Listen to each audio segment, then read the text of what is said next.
Hi everyone! Welcome once again to Barney's Anniversary Month.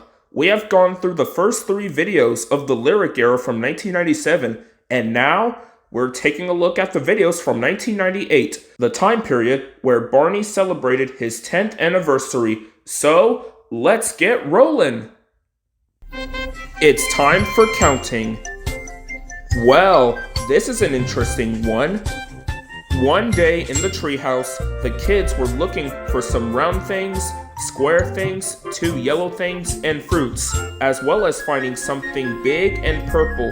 Barney comes to life, and the kids tell him that they're on a treasure hunt, finding the things that the person who wrote on the list. After singing A Great Day for Counting, which is an earworm of a song by the way, Baby Bop came by and was looking for her blankie, but it's already in the treehouse. Curtis hands the list to Barney and reads out the riddle. After reading the riddle, as well as counting each other, they guessed the cuckoo clock, so they went up to the treehouse, and the person who wrote the riddle is Stella the storyteller, who just came all the way from Frankfurt, Germany. The reason why that Stella wants them to come around 11 o'clock is because she had some friends who would like to come, and she brought a special alarm clock on what she used to keep her on time on her travels when she's telling stories to children all around the world. However, most of the numbers are missing, so she looked in her suitcase and the only number that she found is the number 8. So Stella went back over her travels to see if she can find them, while Barney and the kids went over to the library while Baby Bop can stay in the treehouse. I'll stay and play, and you go on your way. I'll stay and play, and you go on your way. They went to the library and they sung the library, which this rendition of the song is also an earworm to listen to. Everyone was about to look through all the books. That is, until they met Booker T. Bookworm, puppeted and voiced by Earl Fisher. You know, the same guy who was the trailer narrator for Barney.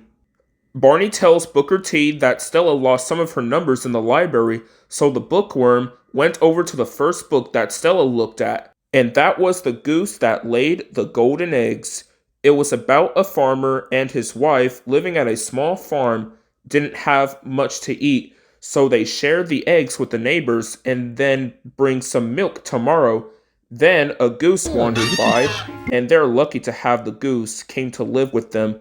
After singing the Gaggle Giggle Wiggle dance, the neighbors went home and the farmer and his wife went to bed. Then, next morning, the goose laid 7 golden eggs. So, they are keeping the eggs for themselves, and does not need the neighbors to share anymore. The goose was disappointed, so it decided to find someone else who would be happy to share them.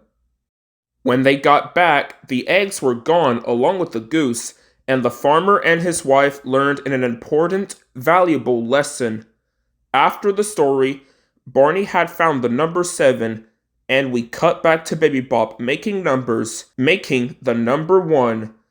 After singing My Yellow Blankie and went outside for a bit, Stella came back and found the number 2 in Texas, and left to look for more numbers before Baby Bop would have heard her. Back at the library, Booker T found another book, which was called Belling the Cat. This story was about 4 mice in the farmer's cottage named Chancy, Dancy, Fancy, and Clancy. Love to play all day, and Dancy loves to dance. One day, the mice were surprised that the farmer had bought a cat to live in his cottage, so they decided to put a bell on the cat just so that they can hear him coming.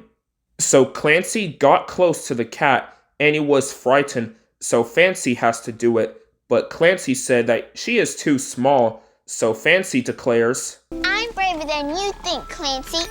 In fact, I'll bell the cat while he's awake. After singing Here Kitty Kitty, Fancy is brave enough to walk up to the cat. They introduced each other, and his cat's name was Beauregard, where he was voiced by Bryce Armstrong, who also voices Miss Etta in the series.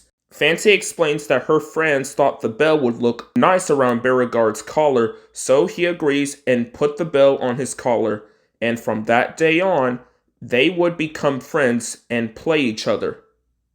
Then Booker T found another number, which is the number 1, and they had many books to look through, but it's worth it since looking at the books can be fun. After singing Books Are Fun, Kim asked Booker T on what other books that Stella looked through, and the book that he remembered is The Turnip. They noticed a funny shaped bookmark until she pulled it out, and it was the number 6. After that, Booker T read the story of the turnip. The farmer planted a turnip seed and gave it a drink of water. The turnip will grow, and then the next morning, the farmer was surprised. So he tried to pull the turnip, but it was too heavy, so his wife came in and helped him, but it was still heavy, so they called their son, and it didn't work out. They called their dog, and it also didn't work. Same for the cat. And finally the mouse, and despite its small size, the mouse helped them anyway. They pulled and pulled until the turnip is off the ground, and then they sung You Can Count on Me, which this rendition, again, is an earworm to listen to.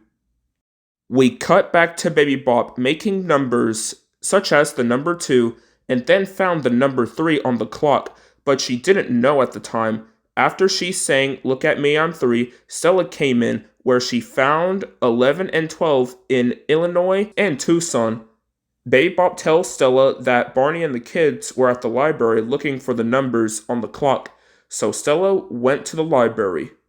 Back at the library, Booker T is looking for one more book, and that book is filled with farm rhymes, such as Little Bo Peep, Little Boy Blue, I Had a Little Hand, and Hickety Pickety. After that 2 numbers had dropped down from the book, the numbers were 9 and 10. Stella was pleased that almost all of her numbers are found. They thanked Booker T for helping, and then they went back to the treehouse.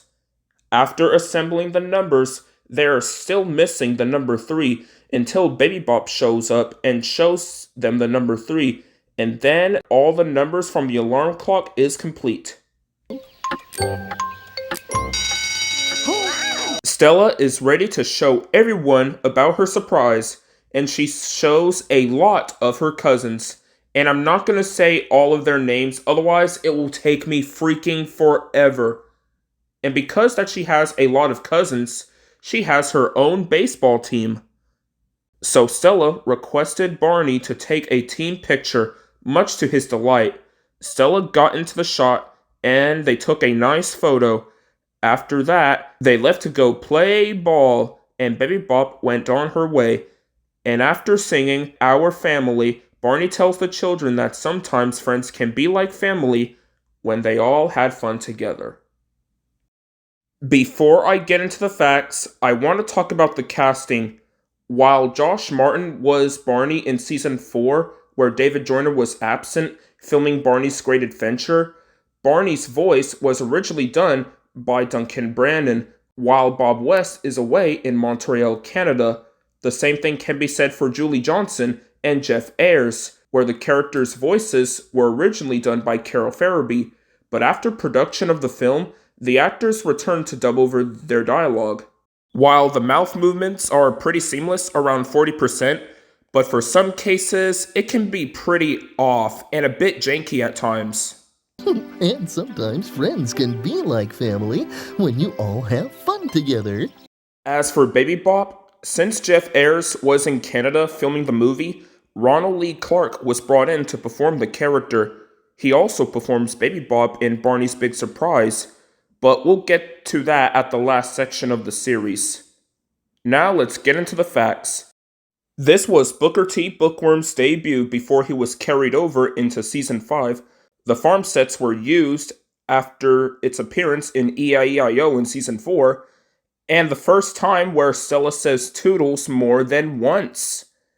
And about the releases, the prototype cover had a different logo, a different Barney stock photo, and Booker T in his cartoon illustration, but it was later changed in the final product. Also, this video was re-released by Hit Entertainment and 20th Century Fox in 2006 on VHS. Despite using the original cover, however, it can be pretty hard to find to get. So the best way that you're going to watch it is the countless parts from Daniel Jarovsky. I'll put the links in the description below if you're interested. Overall, Barney, It's Time for Counting is a good home video with some catchy songs, Booker T. Bookworm being a great character, the performance from Josh Martin is pretty good, and Ronald Lee Clark is decent as Baby Bop. So for that, I'll have to give It's Time for Counting an 8.9 out of 10. Barney in Outer Space. Well, this video was certainly out of this world. Keisha, Robert, Chip, and Kim joined the astronomy club at the school, run by their teacher, Miss Kepler, which made her debut here. The kids are eager to see the planets through the telescope, and Miss Kepler tells them that they would see Mars in 20 minutes. She took a little nap while the kids were about to eat their snacks. The children told Barney that they have been learning about astronomy, and they're going to look at the stars through the telescope. After singing Mr. Star, which made its debut here, Barney had took a little look in the telescope and saw some stars, until it zooms into a different planet where a little girl lives there. So, with this little rocket and a lot of imagination, the rocket got massive and the kids are in their spacesuits. They climb aboard onto the ship and blast off into space while singing the rocket song. The kids are amazed of how high up they are after seeing the Earth. While the spaceship has some air, the outside has no air to breathe. And I'm gonna be honest, this scene got a little bit of a laugh out of me. There's no air to breathe outside. There isn't? Nope. Oh, well, but we've got lots of air here in our spaceship. After talking about the things different in space, Barney is floating around, leaving the kids to do just the same. And they sung Floating Together So Free with the same exact tune as The Daring Young Man on a Flying Trapeze. And it is the song's only major usage, unless if you count the sing-along cassette of the same name. After free falling of no gravity, they come back down onto the spaceship's floor. And then they got a visit from Ken Reifler. The kids were impressed of the spacesuit that he wears, as well as NASA, which stands for, and Ken quote, National Aeronautics and Space Administration. They take a look at the view screen where they looked at the first American astronauts going into space. Even when they show the man on the moon from 1969, even the voice of Neil Armstrong is heard. After Ken's visit, they came across some random plasticky CG objects, and then the ship gotten silly by spinning around sideways and upside down, and then they saw this beautiful moon with a face. And Barney checks the controls to see on what they can see on the view screen, and what they saw is Baby Bop. They brought her aboard, and the reason why that she is on the moon is because she was riding on a cow that jumped over the moon, but since she dropped her blankie, she has to get off, and then they got to see the cow. After that, they got themselves close to the sun, as well as singing the sun song. They are entering the deepest parts in space, and then they saw BJ riding on a hover scooter, I believe, and he was able to catch up to them before they're heading to that strange, colorful planet. They are wondering of how they are able to get down. That is, until they're beamed off the ship and onto the planet, and they meet Meepa Deep, or Meeby for short. They greet each other and show them some pictures of the planet Tumba, Mintalo City, where there are Sun Jewel Mountains, the Great Soda Sea, and her school. Meeby then brought out her dancing robot, portrayed by Pia Hamilton, the same gal who did Min in the television series. After singing We Are Little Robots, the kids explored around Tuba Planet, and Baby Bop showed her a little game of Itsy Bitsy Spider. After that, they came across a tickle tree, where everybody wants to see of how far they would get close to it before they got themselves tickled. After singing Laugh With Me, Barney and the kids were beamed back onto the spaceship, while Baby Bop and BJ stays on planet Toomba. They arrive back into the school, safe and sound, and Barney tells them that the stars will always be out there waiting for them. After singing the famous song itself, Miss Kepler wakes up from her nap, and she takes a look on what she can see from the telescope. And then Chip looks into the telescope and sees Barney back into his plush form. And then the video ends. There are a lot of things to talk about in this video. First of all, Bob Singleton is amazing as always. The effects in various ways, including the CGI, can be good or just pretty decent. Meep Da Beep is an interesting character, and the sets inside the spaceship and planet Toomba is spectacular. To symbolize Barney floating in zero gravity, the crew had to build an enormous rig in front of a green screen to fly and twist him around. Even the kid actors had to use the rig for this scene, and thank the Lord that the green screen paid off pretty well. As for the props, they are amazing, like the control panel buttons and the spacesuits.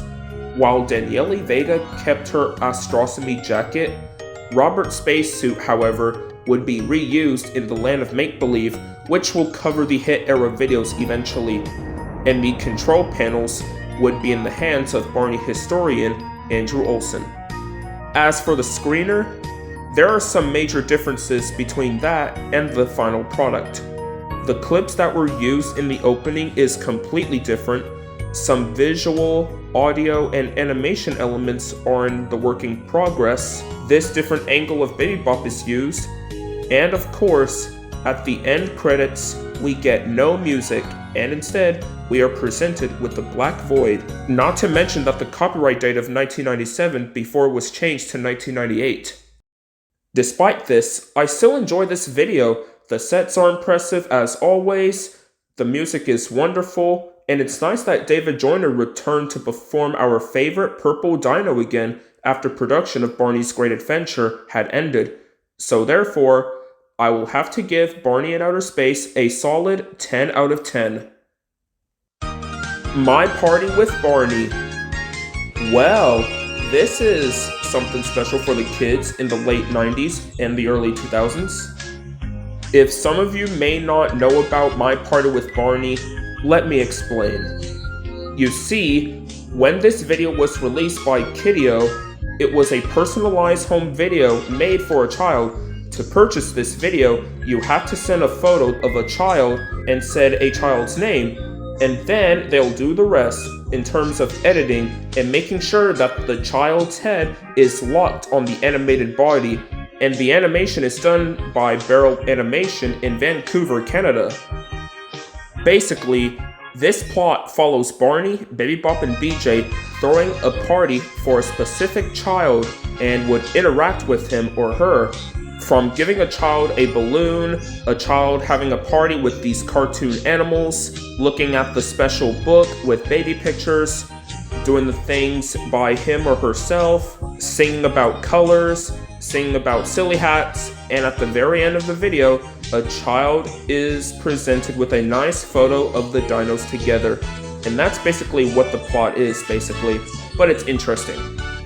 Not only that this personalized video will be purchased in 1998 until the end of VHSs, it would also get a DVD release in 2007, but it was short-lived. Despite all of this, the Kideo crew members were removed from the credits, which is a dumb move from Hit's part. Anyway, this was the first video where Duncan Brannon voices Barney, you know, the same guy who voiced Chuck E. Cheese. While he did do the speaking parts of the character, Bob West did the singing vocals. This two-actor gig going from speaking vocals to singing vocals would happen again when Tim Dever was brought in and Duncan Brennan doing the singing parts. This was the first appearance of the Season 5 Barney costume, and it would not only be used in Season 5, but also 2 episodes of Season 6, and of course live appearances until 2001, the only video to have a runtime shorter than the usual 30 or 50 minute runtime. The first time Colors All Around is sung F major, and it was awarded and nominated of the kids' first endorsement of the developmentality and positive modeling behavior for children. So, do I recommend My Party with Barney? Well, if you wish you had your own personalized video, then sure, why not? But if you're a fan who wants to archive the VHS releases for nostalgia that people would remember, then that would be a good idea too. So I will have to give My Party with Barney a 7.9 out of 10. Barney's Halloween Party. Well, what do you know? The first Halloween special in the franchise. It's Halloween, and Barney and his friends prepared for a big Halloween party at the school gym, such as getting pumpkins and other things at Farmer Dooley's farm, which made his debut here, painting the pumpkins, feet painting, making spiders and owls, and Baby Bop trying to figure out on what she can be on Halloween. After that, it's party time. While Baby Bop and BJ and Mr. Boyd went out trick-or-treating, the gang head to the school gym, where everyone was having so much fun at the amazing activities, having a costume parade, and hitting the piñata filled with candy. As for Baby Bop and BJ, after getting everything, after leaving one item to another, they went to Miss Pennypacker's house. However, the kids had come and got all the candy, so Pennypacker gave Baby Bop an orange and BJ celery. After all of that, Mr. Boyd went into the school gym to clean up. BJ was disappointed, so Baby Bop pretended that she has magic and put some candy into his bag with the help of her friends. Together, the two learned that sometimes the best treats at Halloween are good friends. There are so many things to like about this video. First of all of the sets are amazing to look at, including the school gym, the cameos from Penny Wilson and Julie Johnson, Farmer Dooley being a great character, and he will return in Let's Go to the Farm, and Miss Pennypacker, who was also a sweet character, and she will go on to appear in Walk Around the Block with Barney. Overall, Barney's Halloween Party is a great home video to watch around Halloween. It's up there with It's a Great Pumpkin Charlie Brown and the other Halloween specials and episodes for being one of the best. So for that, I'll have to give Barney's Halloween Party a solid 10 out of 10. Barney's First Adventures. Well, what do you know? This TV special / clip show was created to promote Barney's Great Adventure. Becky was thinking about her first day of school, and she is unsure about it, so Barney gently guides her through the new experiences, as well as some other famous friends, help Becky how new experiences can be fun, especially when shared with good friends. And this special features clips from Barney's Great Adventure the movie, as well as some specialized footage featuring Terry Garr, Captain Kangaroo, and Melissa Gilbert. This special was aired on TV throughout March of 1998 on PBS on March 3rd, and then it was later aired on Fox Kids on March 28th, and of course, it was released onto VHS via mail order. But it is very rare and hard to find to get. I mean, seriously, only 2 eBay listings that I could find. They cost around a crud ton of money, making this tape even more difficult to find, and it's unknown of how many tapes that were produced. But thankfully, it was featured on the Barney's Great Adventure DVD as a bonus feature, but with a few alternate changes, such as the announcer removed from the beginning, scenes from Barney's Great Adventure was removed. After a specialized interview or a scene from the movie, it would fade into black instead of keeping the transitions. And this piece of footage was removed where Becky introduced herself to the teacher. Aside from those edits, it is a nice Barney TV special / clip show, and it's a shame that this was Becky's only appearance and then she was never seen again. So overall, I will have to give Barney's First Adventure a 7 out of 10. Well, that wraps up the 1998 Barney home videos. Next up, the 1999 Barney home videos, starting from Sing and Dance with Barney, and then all the way to Walk Around the Block with Barney. I hope you enjoy. Make sure to like, comment, share, and subscribe, and let me know what are your thoughts on the videos from that time period, and what is your favorite. This is Dre Edwards, and I'll see you in the imagination realm.